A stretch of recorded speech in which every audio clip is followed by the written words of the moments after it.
I would really like to thank the Left Labor Project for having invited me to participate in this meeting, especially since it's taking place in the hallowed halls of 1199.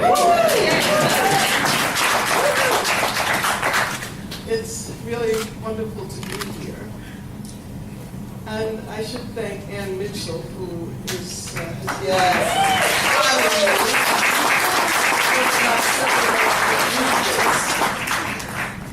and I'm especially honored to share this stage with Harry Belafonte.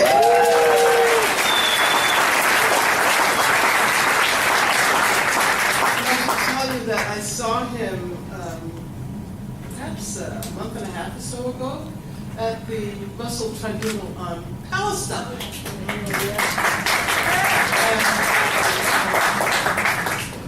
And I told him that this event was possibly happening and that he might be asked to participate. And I said it sort of shyly. And he said that as long as 1199 is involved, I will do anything. And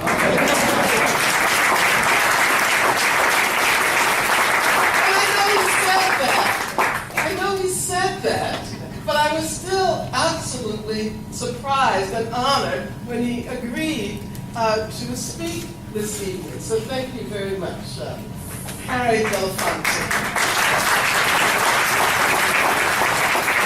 There are so many people whom I should acknowledge, and I can't acknowledge everyone. I see so many old friends. I look around and I see Dorothy Burnham. Yes.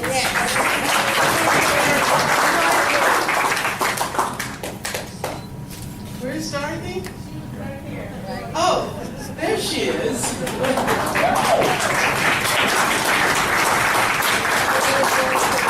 Can you stand up, Dorothy? Do you mind? Yeah.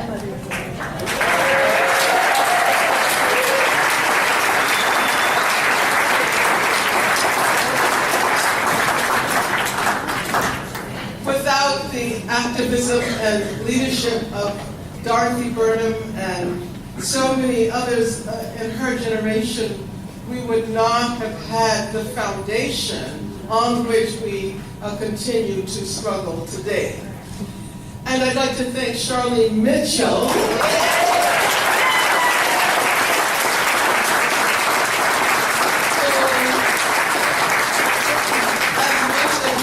Was the executive director of the National United Committee to Free Angela Davis.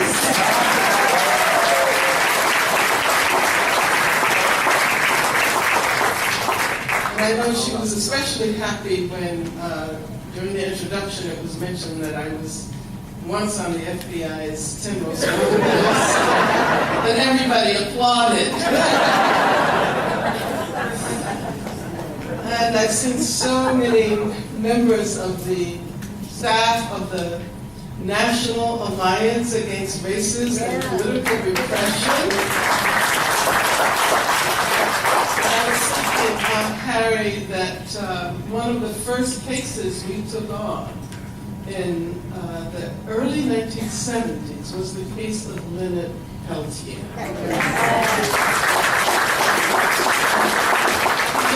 That there's an event in which he's participating along with Pete Seeger and many others on Friday, an event to free Leonard Peltier. The struggle continues.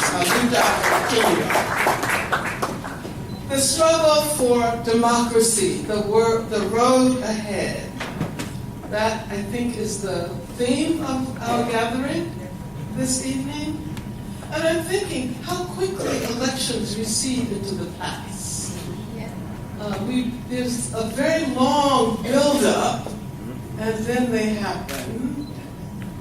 And then we seem to forget much of what enabled our work during those elections. Let me say that I was really nervous during the last election. How many of you were nervous?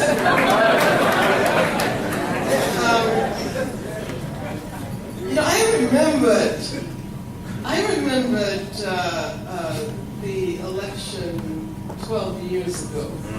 I remember going to sleep thinking that Gore had won. Remember that?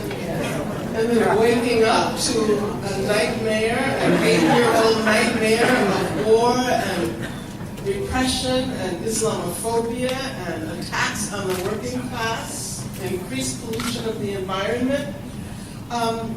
I vowed this time not to go to sleep until I heard Romney's concession speech, which took a long time because he said he had written only one speech. So we had to wait for him to write the concession speech.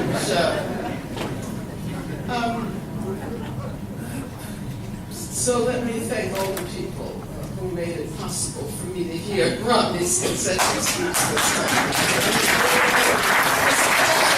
Especially because of the organizing efforts of the labor movement, of unions all over the country. And I acknowledge the perseverance of Black and Latino communities and resisting voters.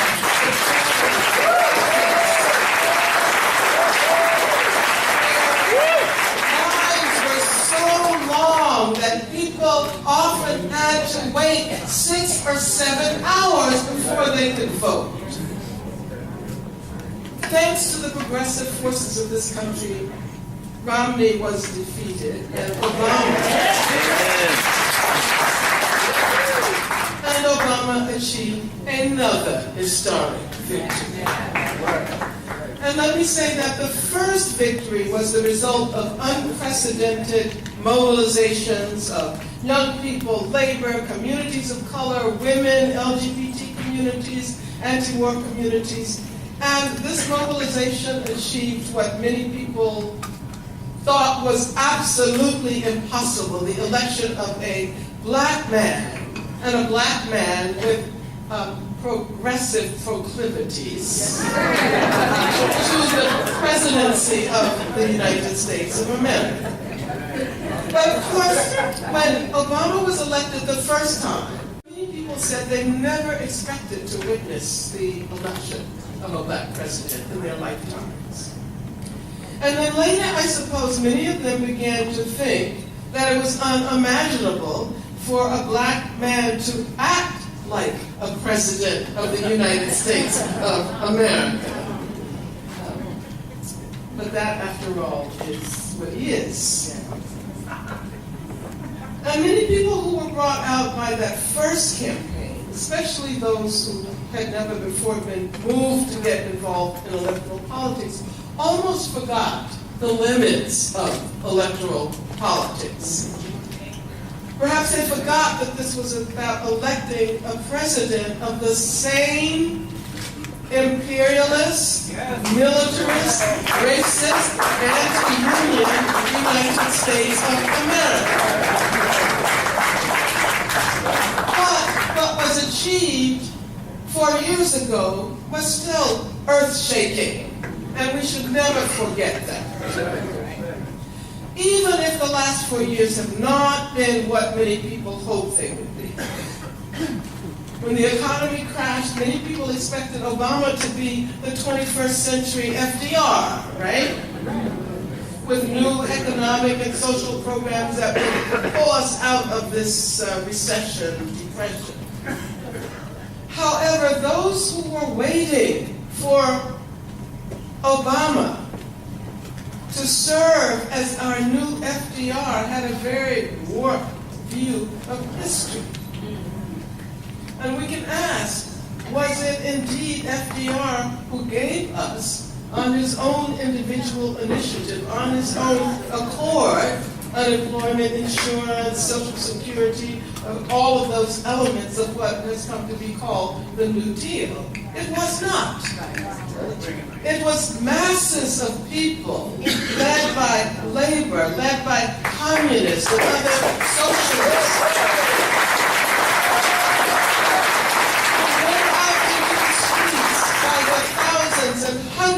thousands demanding these programs. The unemployed, councils preventing evictions, etc. If we believe that it was Franklin Delano Roosevelt as an individual who was responsible for these programs, we are dead wrong. Right. So imagine what it might have been like. Imagine what might have been possible had we taken to the streets the day after inauguration. Both to celebrate Obama's election and to pressure his administration to move on the issues we are most concerned about. He had said he was going to shut down Guantanamo. Guantanamo is still functioning. We should have called for the immediate closing of Guantanamo.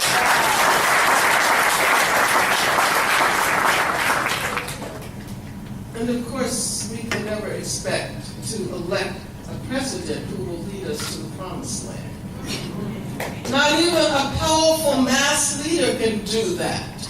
We have to do that for ourselves. But I think we did learn very important lessons from the last election. We learned that things have changed. Things have changed for the better, and a few things have changed for the worse. Many felt that young people might sit out this election. I don't know why it is that young people are always characterized as apathetic. Why does that happen? And young people maintain their enthusiasm. And of course, there's almost a new generation of youth each election. There's a big difference between age 17 and age 21, right?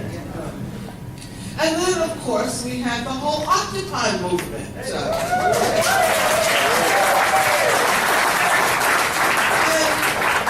how important it is to maintain a historical memory that allows us to trace our own development through the movements we produce. The so-called gender gap played an important role. Women voted for Obama something like 55 to 44% this time. And men by 45 to 52. But to try to understand what lies behind those statistics requires us to look a little bit more closely at the gender gap, which isn't just a white thing. As a matter of fact, women of color voted even more overwhelmingly for Obama. As a matter of fact, 96% of black women voted for Obama.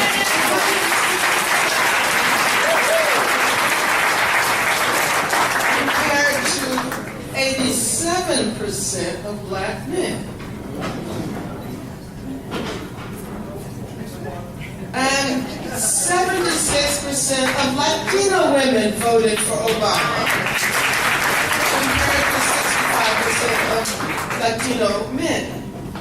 And then huge numbers of Asian American women. If we add Native American women and Arab American women, we see that it really was women of color who carried the day.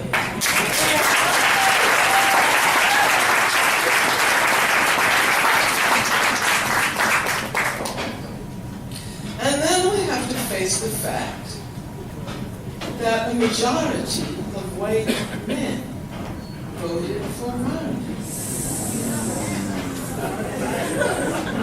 Yes. And so, what does that mean? It means, once again, we have to raise the issue of racism. It's not going to go away. It's not going to go away.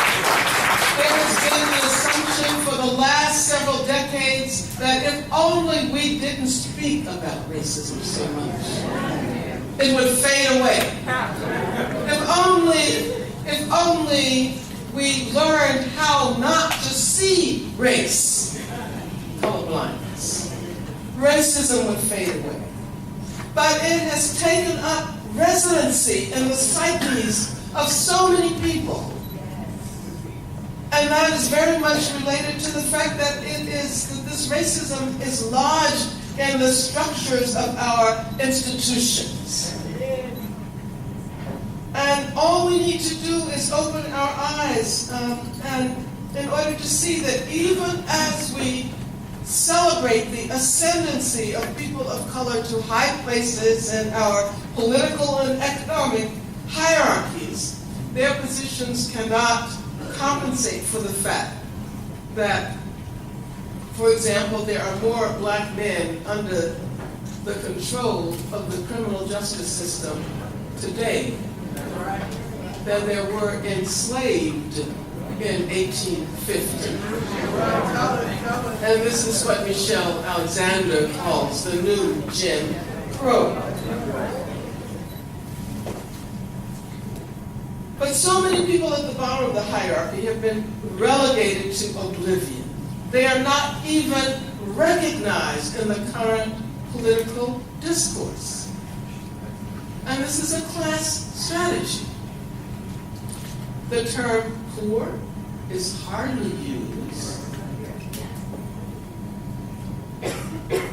And of course now New Orleans is being rebuilt.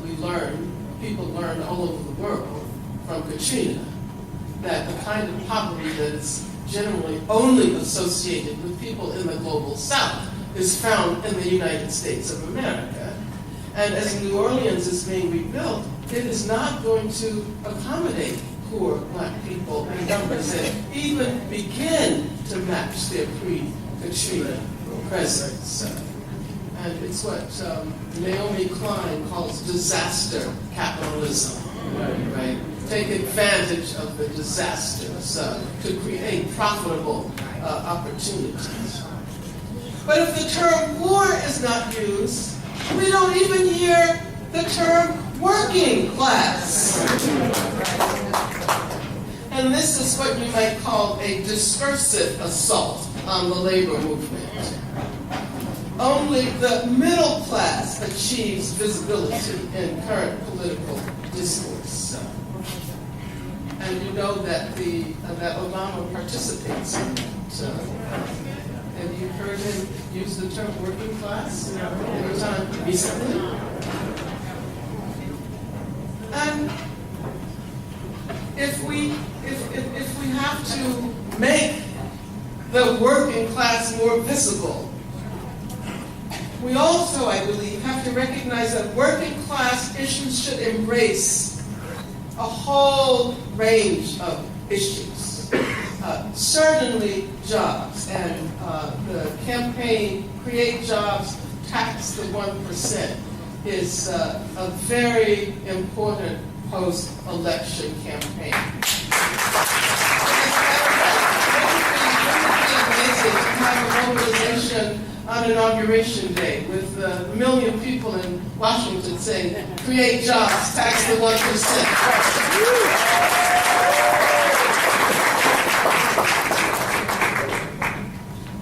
But we also have to, wow, have I been speaking 20 minutes already? Excuse me, I'm sorry, I have a very bad cold. I have some tea here.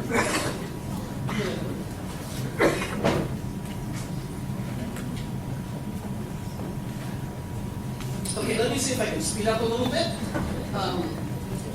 I wanted to make the point that issues that are often considered to be women's issues, like reproductive rights, for example, have to be reformulated as working class issues.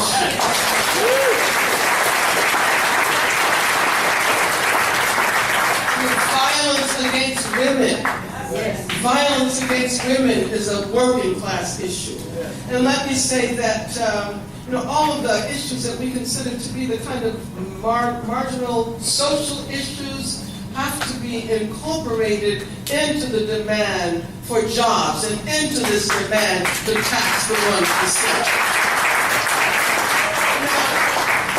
Now, we know that the immigrant rights movement is central to any struggle for democracy in this country.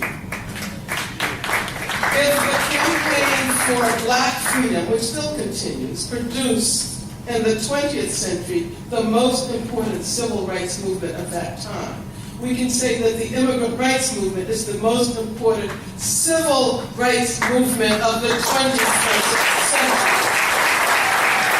And this movement has reinvigorated the labor movement. It was a brilliant idea to choose May 1st for those initial massive mobilizations. And during the lead up to the election, few of these really important issues were debated. We did not hear very much about the immigrant rights movement, about the state of our schools, about the continued crisis of over-incarceration and over-punishment, the part played by private prison corporations in pushing for repressive legislation designed to incarcerate increasing numbers of immigrants. You know, last year, almost half of a million immigrants were detained. And this morning I saw, I believe, I saw a Boston Globe story about this issue. It featured a 29-year-old African woman who was a citizen of France, who was waiting for her resident papers to come through, and she overstayed her visa. Finally, she realized she was going to have to go back to France and wait until her resident papers came through.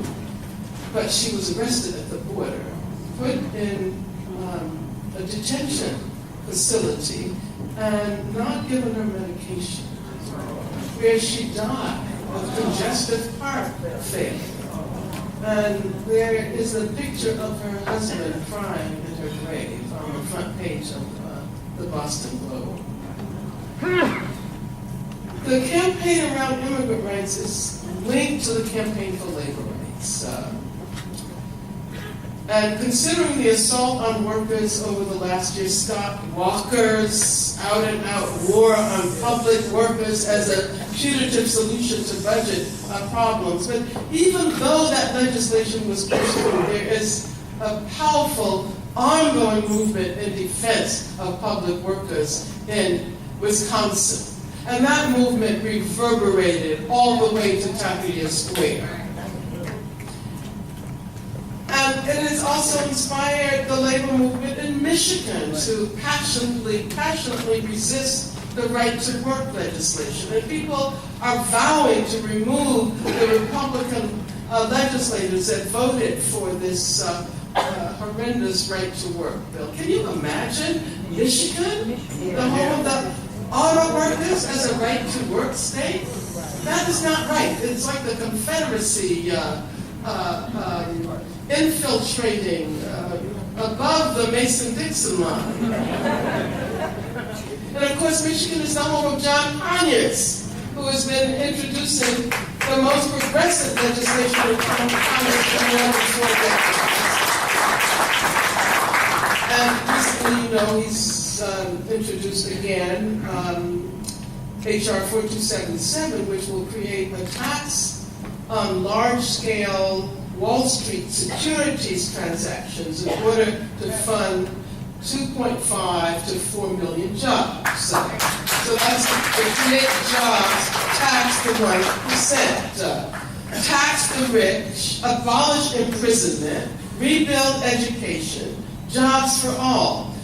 But we have to learn how to connect the issues, and I guess that's the point that I'm making in relation to this theme, the struggle for democracy, the road ahead.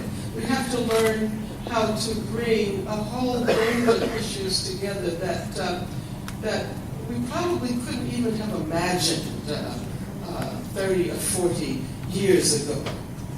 And as someone who's done a lot of work on prison issues and on state violence, prison violence, the violence of law enforcement, it has become increasingly clear to me that we cannot address the issue of state violence without also looking at family violence. And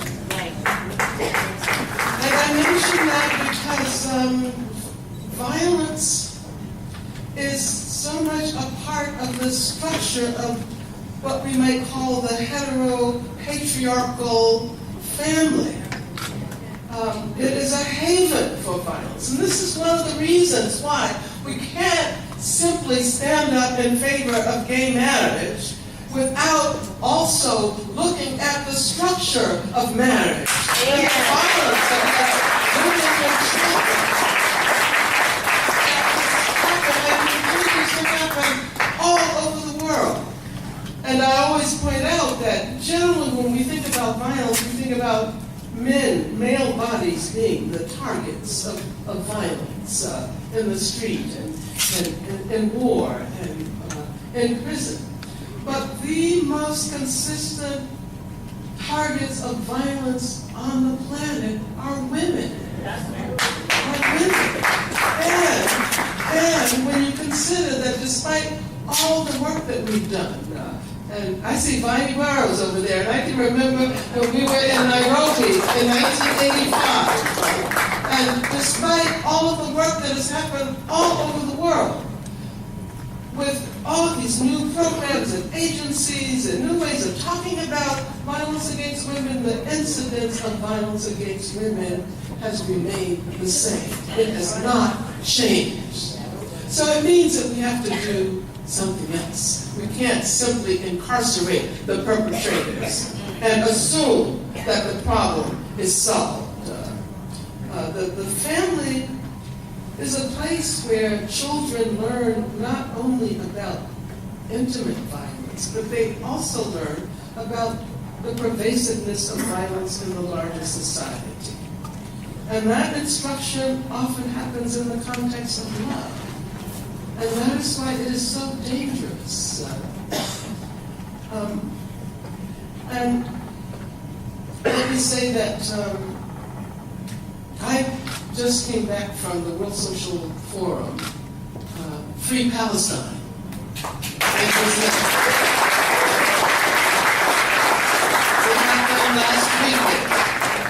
And while I was there, it occurred to me that we really have to learn how to weave a whole range of issues into our struggle. It's not as if we can take on everything simultaneously, but we create an arena on which all of these issues are woven together.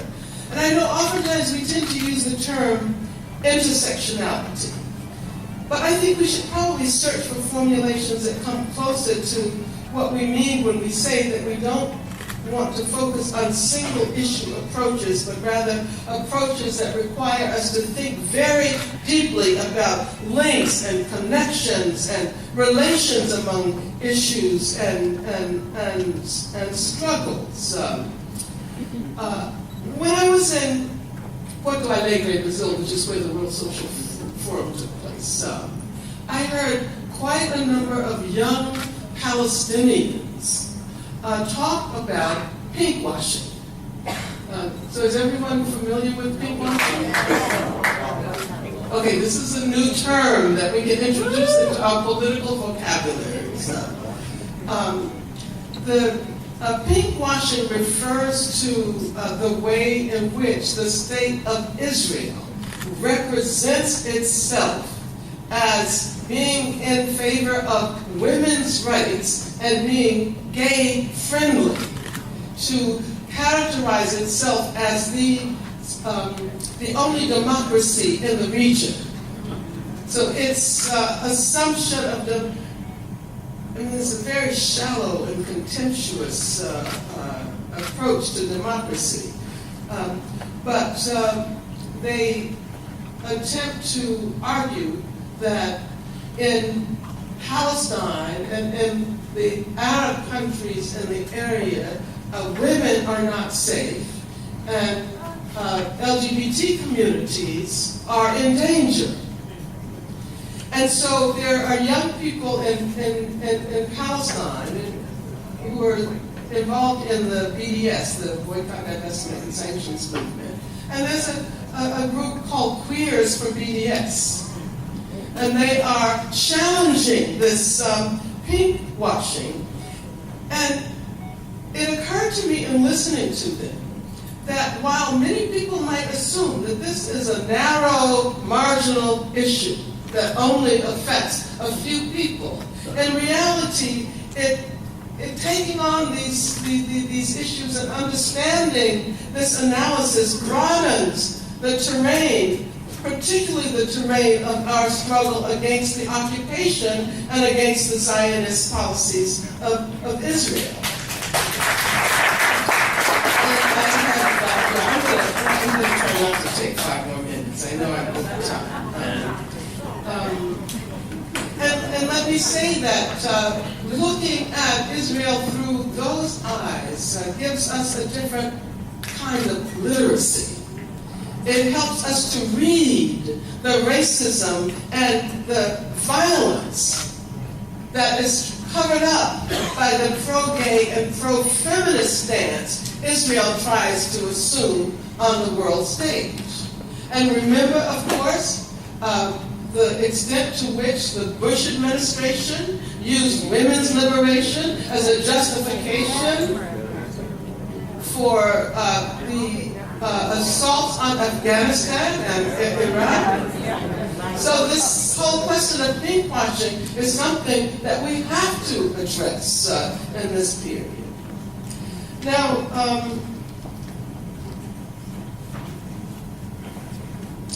the other thing I'll say before I conclude is that some of us have been doing this for a very long time. I can't believe how long. And you know, when I was younger, I remember that we thought the revolution was going to happen tomorrow. The world was supposed to be completely transformed. We never would have been able to imagine this future that we are living, this present that we are living today, which was unimaginable as a future 40 years ago, 30 years ago. But I think we also recognize that a lot of things have changed. And changed for the better.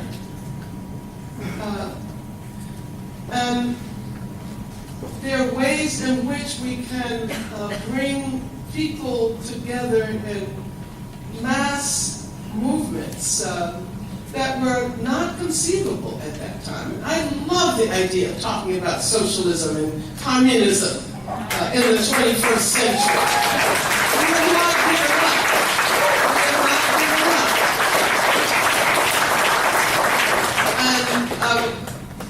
Capitalism was not triumphant because we see what we do, how it is devastating the planet.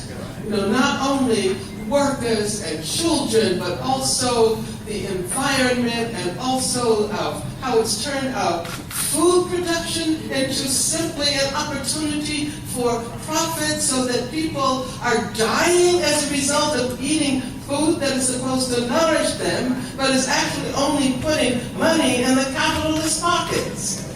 So let's recognize that it may take a while.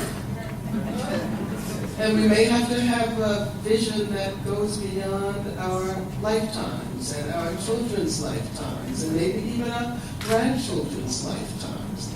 But let's learn to combine some patience with the urgency that we need in order to create a world that is free of racism and xenophobia, a world from which poverty has been expunged and the availability of food is not subject to the demands of capitalist profit.